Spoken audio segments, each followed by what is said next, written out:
God. All right. We'll go ahead and send the feed your way. All right. Have a good show. Thank you.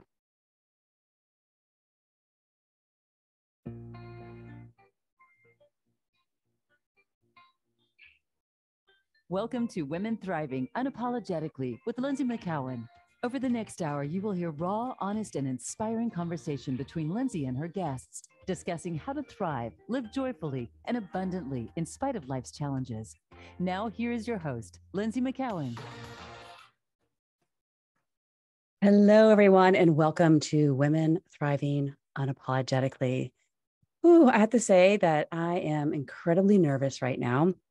I was nervous to start for the show anyways, because today's guest was a really is an absolutely beautiful soul, and I absolutely adore her and her music. And she hasn't arrived yet, so we're going to send out some really heartfelt blessings that she is okay and everything. This is just a mix up in communication.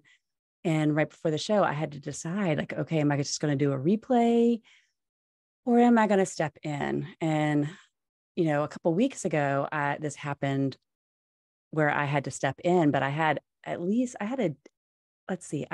few hours to prepare a show, and I have a few seconds to prepare.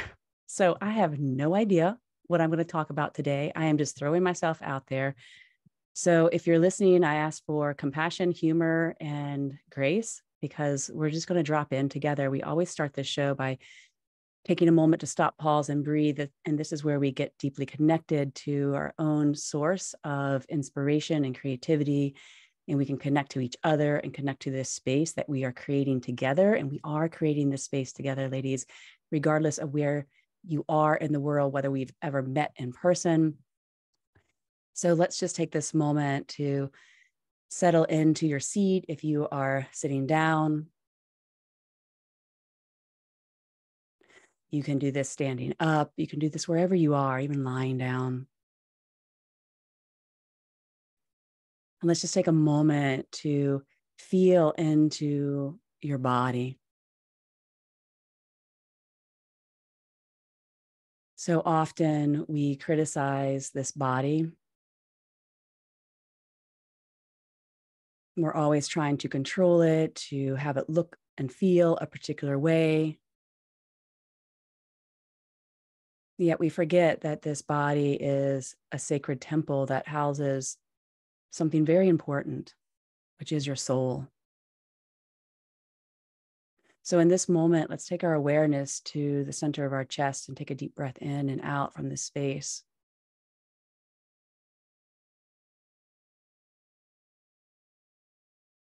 And then as you deepen the breath, have the breath become a smooth, even rhythm. So we start to settle the nerves, and I start to settle my nerves down simply by breathing in and out and allowing this tether of breath to bridge that immense gap that we feel sometimes between our daily lives and our soul.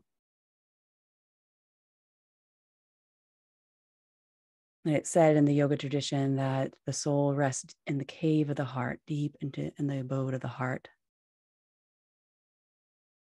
So we just ask that we have this connection as many times and for as long as possible throughout our day, that we may be guided by this light, this force, this intuition, and so that every thought, action is aligned with our sacred purpose. So let's take a nice deep breath in and out.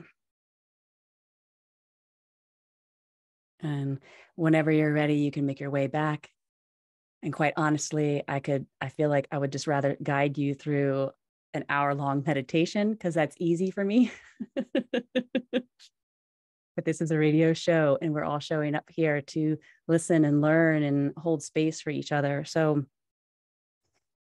as I mentioned in that drop-in, you know, the heart is this sacred abode.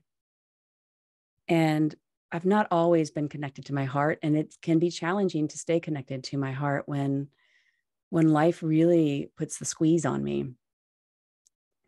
And for many, many years, I spent the majority of my time in my head, even though I had this calling. I could feel it. I didn't understand what it was. I had this, it was more like a yearning for something more in my life. And I couldn't really name what the more was. Society wanted to name it for me. They wanted to name it as, relationship, marriage, kids. They wanted to name it as a successful job, a certain amount of income, a certain amount of prestige, and a certain number of accolades and awards even. And so I'd always strive for those things. And a lot of them seemed out of my grasp. A lot of them I did attain and still felt that sense of yearning, that it wasn't really fulfilled. And I was like, well, I'm doing all the things. I'm checking all the boxes. Because I wasn't a wild child by far. I really grew up, under this expectation, not of my parents, but just something that was within me. Like I felt like I needed to be perfect almost and do all the things right, be the A+ student, do all the right things, be the good girl. And so here I was doing all these things, and yet I still had all this yearning, this deep yearning. And when I did acquire a relationship and felt like this was the right relationship, it would always seem to crumble. Usually with the man either cheating on me or lying to me, stealing even from me, or just simply being dishonest, not a lot of integrity.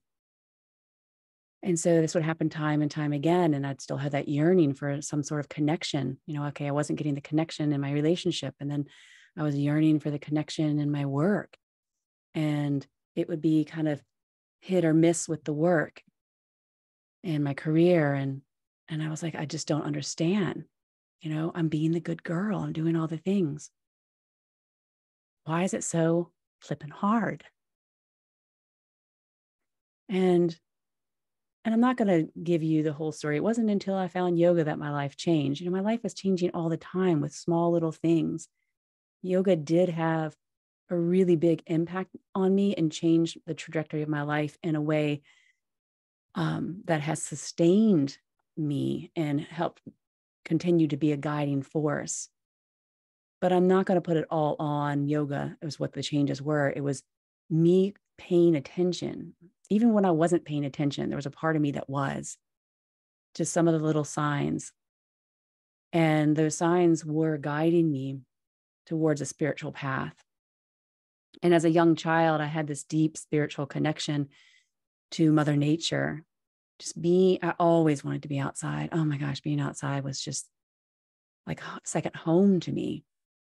And this is where I spent majority of my youth, is just playing in the woods, getting my feet dirty, my hands dirty, letting my imagination just run free and feeling like this yearning that I wanted to be connected to earth. I wanted to be connected to unseen forces. And I'm using these words that were not words in my vocabulary at a young age, but I still can feel that young part of myself yearning to be able to see the magic, see the fairies, see the vibration of the trees, hear them speak to me. And all along, I didn't realize it, but they totally were there and speaking to me in the way of what I call now, a vibrational frequency. And so this yearning was a thread throughout my whole life, yearning to connect to things in nature, to know that I was special in some way, and yearning for that connection in relationships and feeling that I was special in that relationship, yearning for the connection in my work, to be doing really amazing work and feel like I was special and unique in the work that I did. And none of that seemed to really be coalescing in my life. I get like little hits here, little hits there, but then it kind of dissipate and seem to go away. And then I'd be, part of me would be triggered by that feeling, well, what am I doing wrong? Why am I not enough? Why is it not working?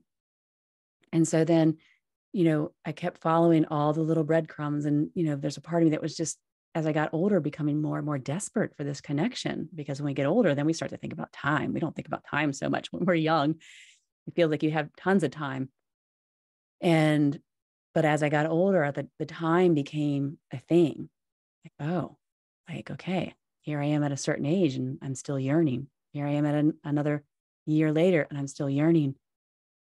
And it was when I started to dive more deeply into some spiritual practices that I started to really uncover the cause of that yearning.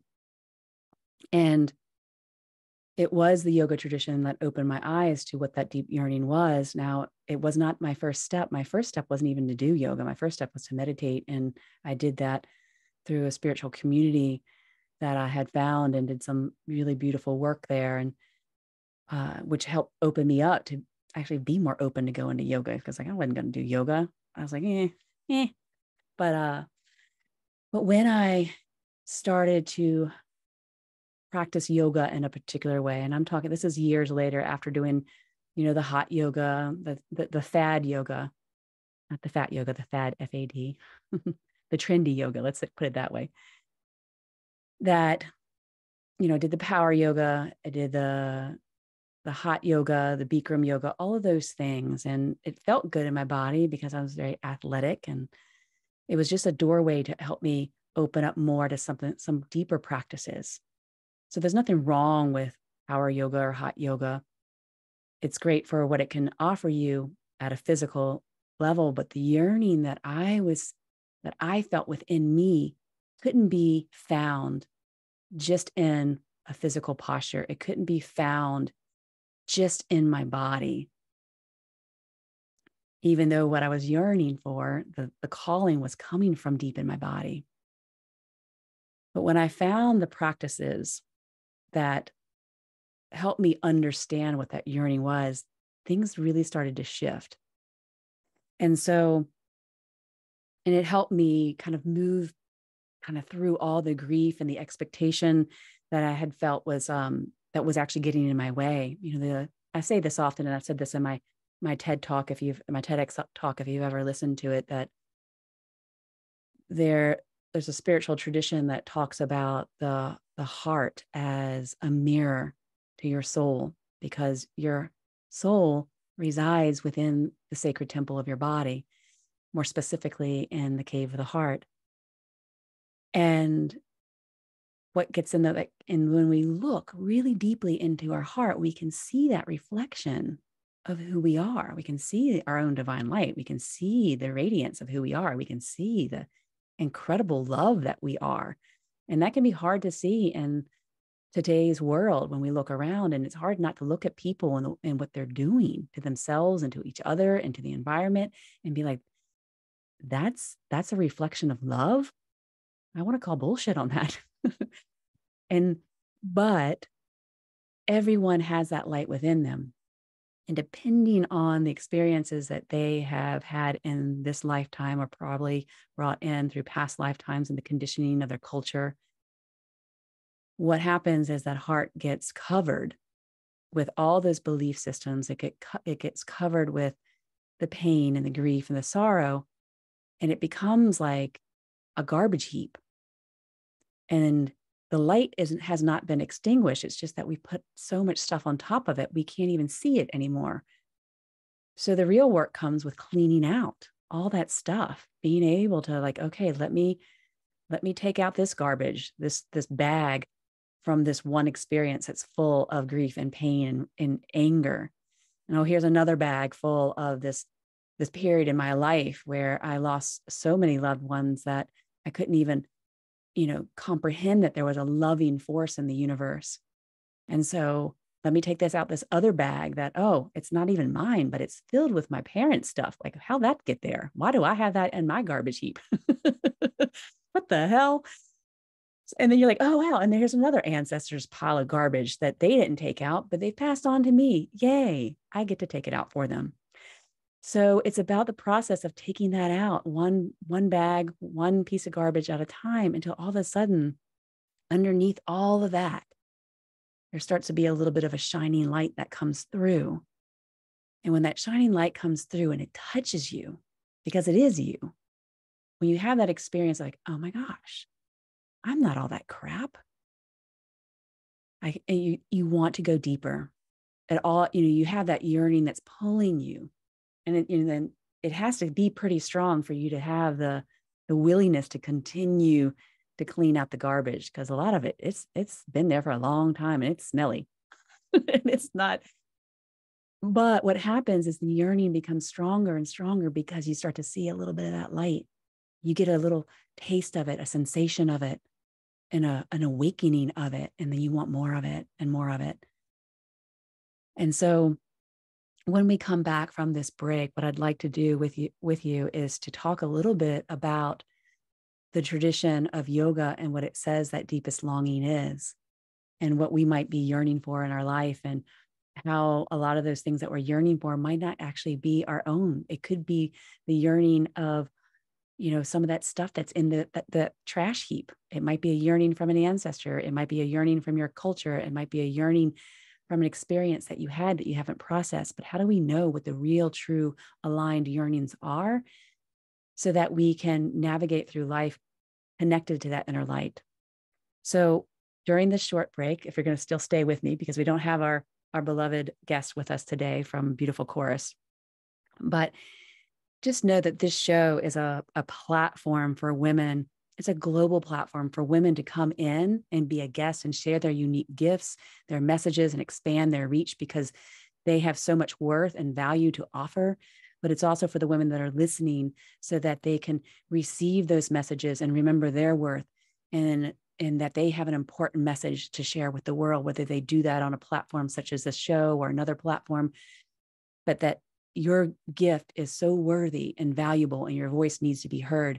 So this is the mission of Women Thriving Unapologetically. And if that mission resonates with you and you really want to support this show, I would be deeply honored if you'd reach out to me, and we can either have you on the show, or we could share what you have to offer. You can be a sponsor of the show, or you could simply be a supporter of the show in whatever way feels right to you.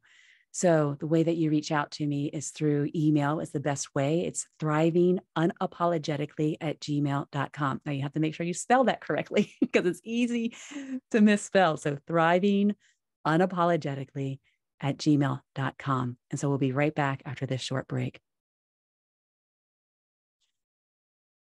All right, yes, done. All clear. Back in about 2. So if you're listening in on the Facebook group, man, my armpits are sweating. Oh my God.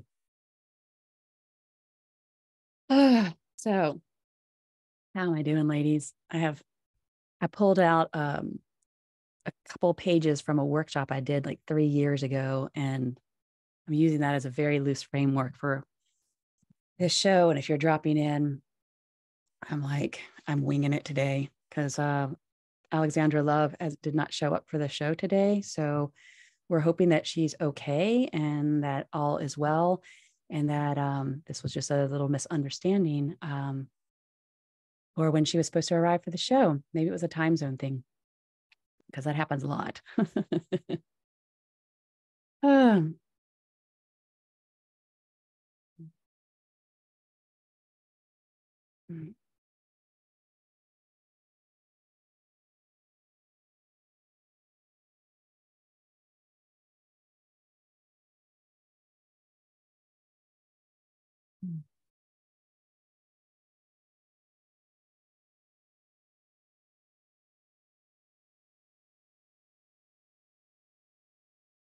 I'm going to talk really slow to eat up some time.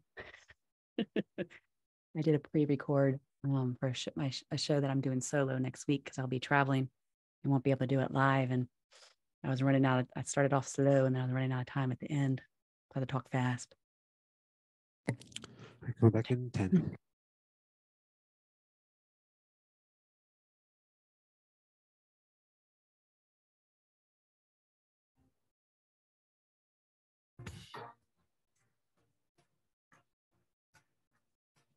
You're listening to Women Thriving Unapologetically with Lynsie McKeown.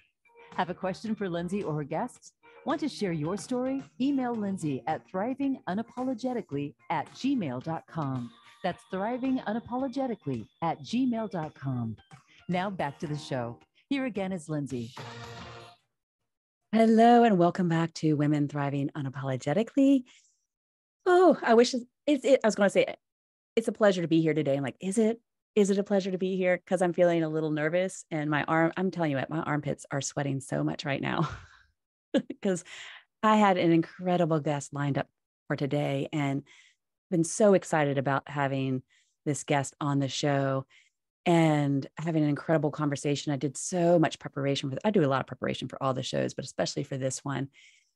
And she didn't show up. And so we're hoping that we're sending much love out to her, Alexandra Love from Beautiful Chorus, and that all as well. And that this was just a mix up. And then when I was asked what do you want to do? Do you want to do a pre-record or do you want to jump in? And I think you've heard me say before that my biggest fear is to not have a show ready and I get a guest not show up. And then I have to decide in that moment. And again, it happened.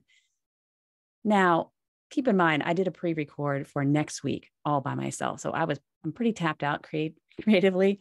So, but I didn't want to say no. Like there's a part of me that knows that the more I say yes to these scary moments, the more that I'll expand.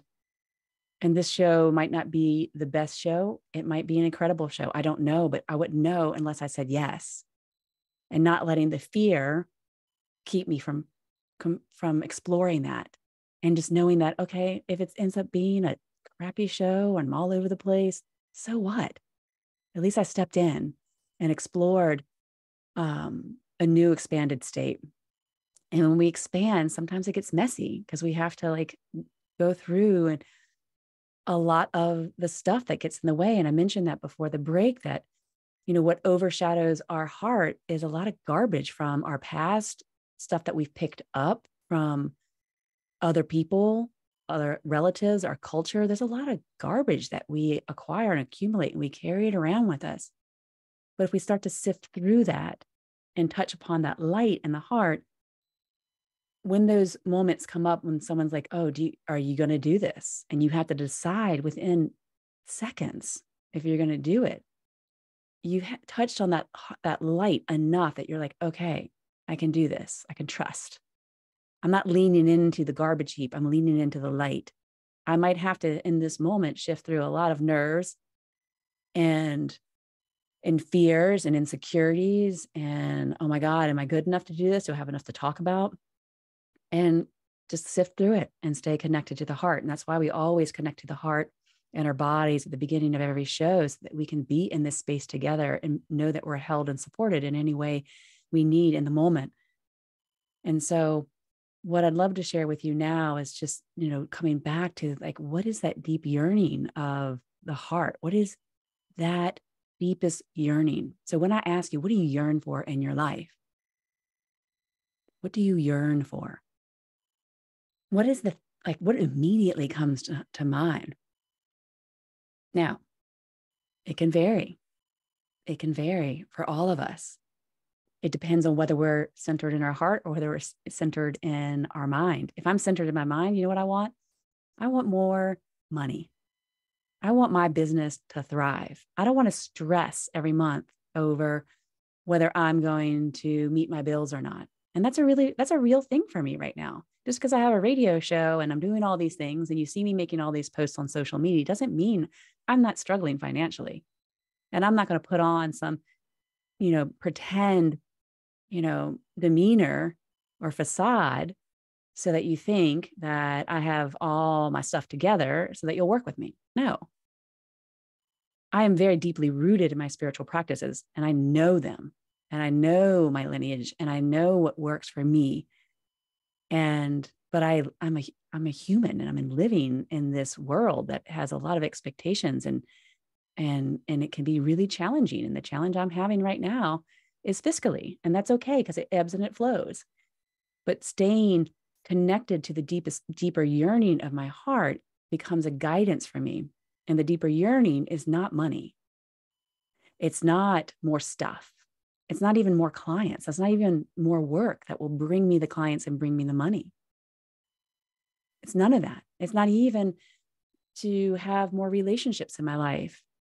It's not to even have better health in my life. It's none of that. Those are yearnings. and they're not unworthy yearnings, but it's not the deepest yearning, not according to the yoga tradition, not according to spirituality. The deepest, most powerful yearning, the deepest longing that you'll ever have in your life is to connect to your source, to connect to that light that's underneath all that garbage. And I'm going to say, yes, this yearning is even stronger than the love that you have for your most beloved. Women, it's even stronger than the yearning, that the love that you have for your children. I know that's a big statement to make, especially coming from a woman that does not have kids. So don't jump on me for that one. This is just coming from the tradition that the deepest yearning that we have is beyond the love that we have for our children, for our family, for our work. That yearning is to know ourselves, to remember that we are not all that garbage, that we are that divine light. Because it said that at birth, like we have this connection to this divine light, to universal light. And then as soon as we are born, we forget, we have that separation. And that separation from our light, from our higher truth, from our deepest understanding of what reality is where all of our suffering is born, in that moment of separation. And yes, in that moment of birth, we are wrapped in we're fortunate enough to be wrapped into our mother's arms and in that loving embrace. We are still separated from that source. And so that separation is the root of every suffering that we have on this planet. And so the mission and our duty, D-U-D-Y, duty, is to come back to that knowing. Because when we come back to that knowing, life here on earth becomes more abundant and beautiful and fulfilling. And the suffering, even though it's there, we're not attached to it. We're not defined by it. I was so defined by my pain for so many years.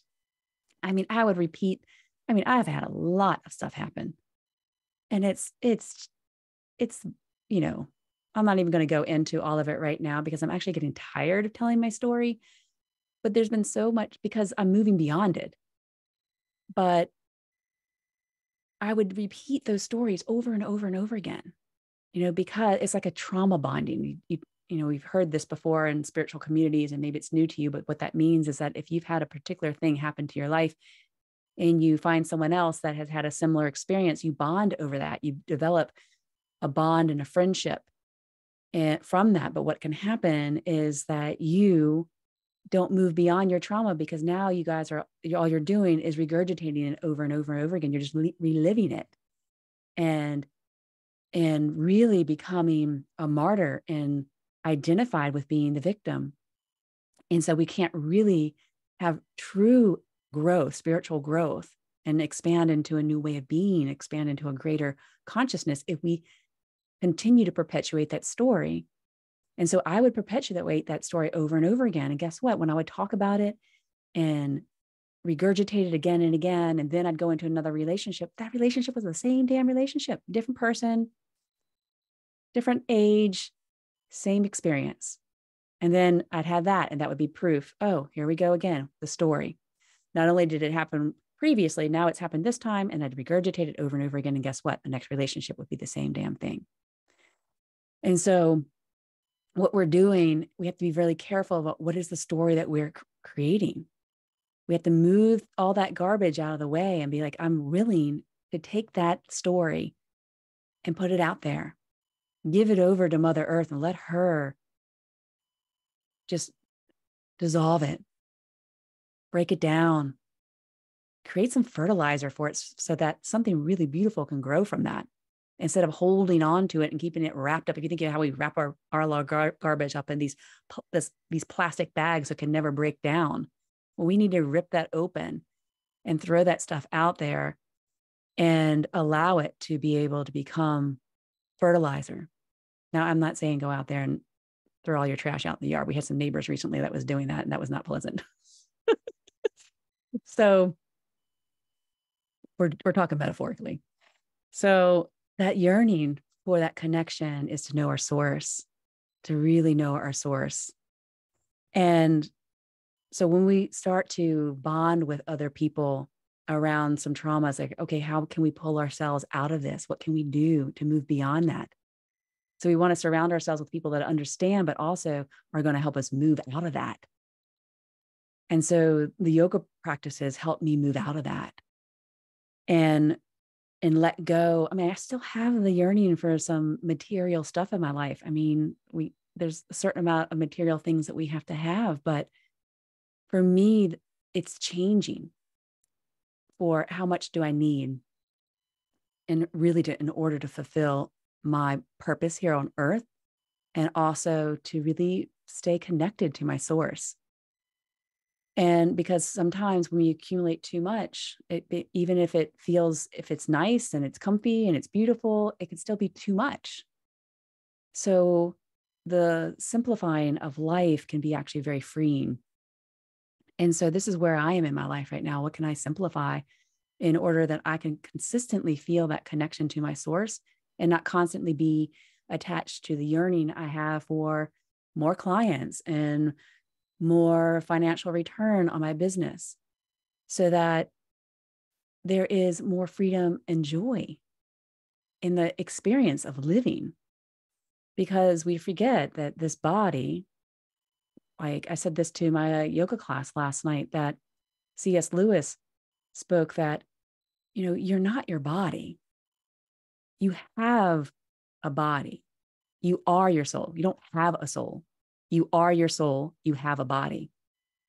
It's very different. We have to change that languaging. You are your soul, and your soul has chosen to be in this particular body in this lifetime, if you believe in multiple lifetimes, but it's chosen to be in this body. And so this body becomes a sacred temple, and not one that we need to force to look a particular way to be worthy. It's already worthy because your soul chose it. Your soul chose this body, so that body automatically is worthy. It's already beautiful. It's already a temple without you having to change a damn thing. And I'm saying this to you, and I'm saying it to myself right now too, because my body is changing. I'm 51 right now, and perimenopause is a real thing. You don't realize it's a real thing until you're going through it. And my body is changing a lot. And there needs to be a lot of compassion and love towards my body instead of this constant ridicule and wishing it was a different way. And so how can we treat the body as a temple that houses the light of the soul, which is what we are yearning for, to be connected to? So we see this body as a temple, a holy temple that our thoughts walk through all day long. And so what are the thoughts that are walking through this holy temple? And are those thoughts that are worthy of being there? Are they worthy of bringing you to connection to your soul? If you're walking through that holy temple looking for God or goddess or spirit, are you going to find it if you're in a low vibration, if you're sitting there ridiculing and cursing and fussing and bitching? I can tell you, I've never, I curse and bitch a lot. And I know, and I'm admitting that. But when I do, guess what? I'm really far away from accessing that secret abode of my heart, that cave of my heart, because my thoughts and my words are walking through that temple, and they're just leaving muddy footprints all over the place that I have to clean up later. And so it's like, okay, how are you walking through the sacred body? And are those words going to bring you closer to that secret passageway? There's a secret passageway in the holy temple of your body that takes you to this place where what you've been yearning for your whole life resides. It's where what you've been yearning for your whole life. From the point, the very first moment that you took your first breath, you were already yearning for that connection again. And so we spend our whole lives acquiring all that garbage and learning how to judge ourselves and judge others and picking up all this junk. And then we come to a point in our lives where we're like, okay, I have an awareness now. This body is holy. This temple is holy. And the way I walk through it really makes a difference in whether or not I'm ever going to feel that connection again. And I'd love to be able to feel that connection in this lifetime, because that is the beauty of having a soul in a human body. Because if you connect to it, then the rest of the life that you get to live in this human body becomes more vibrant and alive and beautiful. Or you can choose the other path. It's just to keep walking through there with your dirty shoes, carrying all the stuff, carrying all those bags of garbage with you, carrying all that weight, and just searching and searching and searching and searching, but never finding it. You got to let it go. You got to clean it up. And you got to get quiet. So we're coming up to the second break of the show. So I'm going to get quiet for a moment. But, as I mentioned before, if you really love this show, and, it's not easy for me to ask for support. This is something that is not bred into women. Like, we're not supposed to ask for support. We're supposed to give all the support. But yeah, I would really appreciate, and the show needs some support to continue. So if you love the show and you want to be like, how can I support this show and support all the women? It's not just me in the show. It's all the women that have been on the show and have yet to arrive on the show, and all the women that listen and are going to be listening. We have women listening in 40 different countries now. In some of these countries, quite frankly, are countries where it would be unsafe for these women to listen. So I'm trusting that this show is really making a difference with women all over the globe. And if you want to be a part of that, I would be honored for you to be a supporter or a sponsor. And all you have to do is email me at thrivingunapologetically@gmail.com. That's thrivingunapologetically@gmail.com. I am not spelling it out for you because I'll probably get it wrong, but that's the beauty of spell check. Just make sure you get it right. And then I'll look for your email in my inbox, and we'll be connected soon. So in the meantime, take a nice deep breath, and we'll be right back after this short break. All right, good segment. All clear.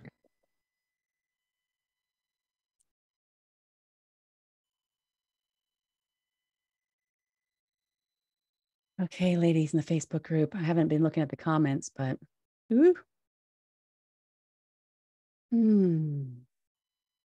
Yeah.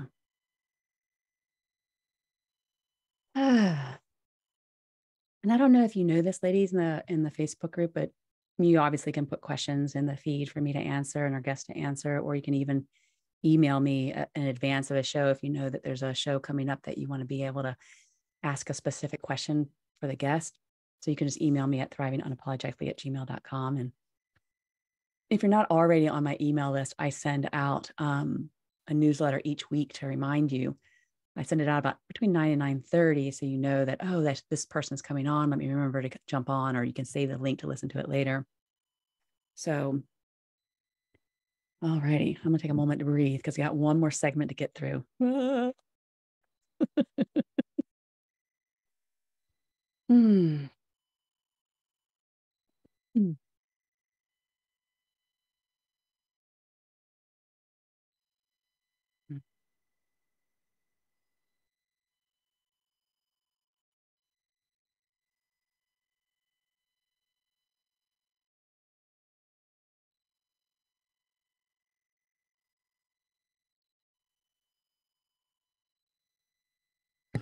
All right, we'll be coming back here in about 15 seconds. And did you still want to close out at the early time, or do you just want to?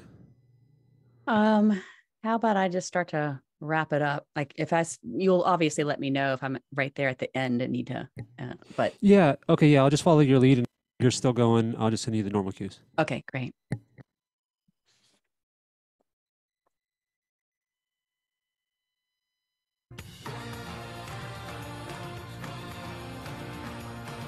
You're listening to Women Thriving Unapologetically with Lynsie McKeown. Have a question for Lynsie or her guests? Want to share your story? Email Lynsie at thrivingunapologetically@gmail.com. That's thrivingunapologetically@gmail.com. Now back to the show. Here again is Lynsie. Hello, everyone, and welcome back to the show. If you're just joining us, you're probably wondering, well, where is Alexandra Love? from Beautiful Course. She was meant to be on the show. I mean, I even put out a press release. I did all these things because phenomenal woman. And something happened. We don't know what happened, but I had to step in and do the show. Or I didn't have to. I chose to step in and do the show and just to see what would come up. So we're just talking kind of organically about this connection to the heart, that the deepest longing of our heart is not to have more stuff or love or relationships or children, or even to fulfill our spiritual purpose. The deepest longing is to actually know our source. And when we know our source, the light that resides deep in the cave of the heart, that resides in the holy temple of the body, guess what? Then the yearnings for the other things in our life become clearer. We can see, oh, that thing that I was really yearning for, that I thought I really wanted, that's not really aligned with my heart. That was like actually something that I learned when I was really young. That say, oh, if I become, a lawyer, for example, that nothing wrong with being a lawyer, but if you're realizing, oh, that's not really like bringing me happiness, it's not really connected to who I am or what my purpose really is, then you have these aha moments. And so when we connect to that light, we remember we're not separate anymore, because at birth we had that separation, and that separation creates all of our suffering. And so when we start to feel that connection again, we remember that we're not separate, and we can pull from that light and that information that resides within the soul, because the soul holds the blueprint of your life. Your soul knows what your purpose is. Your soul knows all the resources you're going to need to fulfill that purpose. And so when we connect to the soul and we do all the things that we need to do to connect to that inner light, and once we do, we're like, oh, life becomes easier, because you're actually pulling from a source that is unwavering, that is connected not just to your inner light, but the light of the universe. Is connected to the individual consciousness in the universal consciousness. And so when you're pulling from that kind of information, like, holy moly, like, seriously, how could you not have a more fulfilling life? If you're pulling from your ego and the small box of information that we picked up from our parents or our culture or whoever we got our education from or whoever we're spending the most time with, that is so limited. And no wonder we keep repeating the same things over and over again, because we're pulling from that limited experiences, that limited information over and over again. But when we connect to that light of our source, there's infinite amount of information that can come in if we're open to receiving it. And so the yoga tradition says that the heart is the sacred abode where we can connect here, where the universal self, the soul self, even earth wisdom resides. And so if we can connect to the heart through practices, whatever practices work for you to connect to the heart, that information is limitless. And so, and this is another thing that's really interesting, like, in order to really access the heart and master, let's say this, if you really want to master your mind, because the mind is is putting those muddy footprints through the temple of your body and keeping you from having that connection, from remembering that you are deeply connected to source. Guess what? You also have to master your heart. And this is not like a power over thing or forcing anything upon the heart. It's about knowing how, with compassion and love, forgiveness, to access, to clean away what is overshadowing the heart, and be able to be guided into the abode of the heart. Now, I'm speaking from the yoga tradition here, that there are different formulas that we can actually do to access the heart. So there's a combination of physical movements that we can do to create more energy around the heart. And if you've been to a yoga class, everyone's like, let's access your heart by doing some deep back bendings. There's nothing wrong with that, but it's extremely limited, because remember, we are more than our bodies. Our bodies hold the soul, but the body isn't the soul. So we have to be able to work through different layers, including our energetic layer, the layer of the mind, and the layer that holds all of our subconscious beliefs, in order to access that light that is within us. And so just focusing on the physical postures isn't going to do it. You might have glimmers maybe here and there, but we need to be able to have a bigger and more steadfast container And the way that we create that container is by working with our energy. And so Tantra Yoga, the lineage that I am a part of, we work with understanding how to create energy, how to move that energy into the body to clear out some of those things that get in the way, to amplify the energy that we're unlocking. And so if we are specifically talking about the heart, yes, back bendings are lovely and it's great for your body, but you're also going to need to learn how to breathe, because the breath is a vehicle that pulls in what we call prana. It's vital life force. And this vital life force has an intelligence all its own. So by deepening our breath, specifically our inhale, we're taking in more life. We're taking more of this intelligence into our body. And then what we can do is we can invite that intelligence to an area of the body that we want to gain greater access to, that, or a part of our body that needs more healing, or a part of our body that we know holds some trauma that we need help with transforming. And so again, if we're specifically talking about the heart and wanting to gain access to this inner light, we do particular breathing practices that build the prana, and we learn how to contain that at the heart space, because remember, it has an intelligence all its own. So we don't have to say, okay, I'm building this prana. I want it in my heart. Please remove this experience that I had with this person. Please remove the anger I have towards my father. Please remove the trauma that I've experienced in my childhood, or please remove the pain that I have from losing a loved one. We don't have to think about that, because this intelligence that we're inviting into our body is greater than the intelligence that we have in our minds, our lower minds. So we start to build this breath, and we start to cultivate an understanding of how to shape it in a way that builds the pranic intelligence at the heart. Because if we really want to access this light within us, and it said that this light is in a cave because it's hidden. It's like a torch. We build this prana that is like this light that guides us. It's like a little torch that guides us to this cave. And so the more prana that we can build, and the more that we understand how to use this prana as a guiding force into the cave of the heart, the easier it is to experience that oneness again, to feel that deep connection. And so and this is just the way I do it. It doesn't mean it's the only way. And I definitely want to reinforce that, because there's a lot of teachers and people out there that are talking about their experiences, like, oh, this will work for you because it worked for me. It may or may not. But I'm willing to share with you those techniques if it's something that resonates with you, and you have to feel into that for yourself. We have to be able to follow those breadcrumbs. As I mentioned before, I had this yearning, but I didn't know what it was. And I just kind of would go here and go there and try different things. And some things worked, some things didn't. Or maybe they were just working at a level like just enough to lead me to the next thing. So if this is the next thing that feels right to you, then we can explore it. Now, is it going to give you everything that you ever wanted? I don't know. There's no guarantees. But the thing is that we keep trying, because and understanding that the deepest yearning is to understand our source. And if we keep working on that, moving towards that, then all the other things that we are really aligned with, it's aligned with that blueprint of our soul, aligned with our purpose, they'll stay, they'll come in, and all the other stuff will fall away. And the journey will become lighter and easier and more joyful.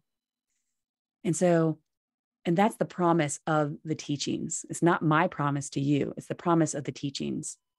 And so it just takes consistency and dedication, and not just working with the breath, but also working with specific meditations and relaxation techniques, and deciding what works best for you. It could be a combination of different things.